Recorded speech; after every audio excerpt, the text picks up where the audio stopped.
How to watch Netflix for free. Hi everyone, this is Kate and I'm back with another video. Now without any further ado, let's get started.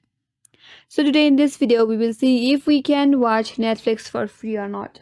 So for that, first of all, open up Chrome browser in your mobile device and in the search bar, search for Netflix free trial.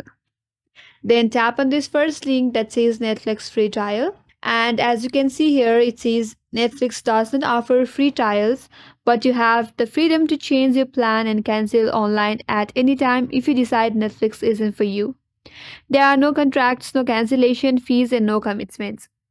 So, unfortunately, Netflix doesn't have any free trial, so you won't be able to watch Netflix for free.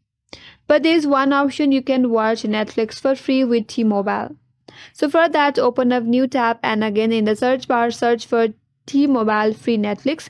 Then head over to the first link on your interface. Now from this T-Mobile, you can simply log in and scroll down and see all the offers that they provide so that you can watch Netflix for free with T-Mobile. So this is the only way to watch Netflix for free, and that's all for today's video. Hope this video was helpful, and if you are new to our channel, make sure to subscribe, like, comment and hit that notification bell icon. Thanks for watching and I will see you on next video.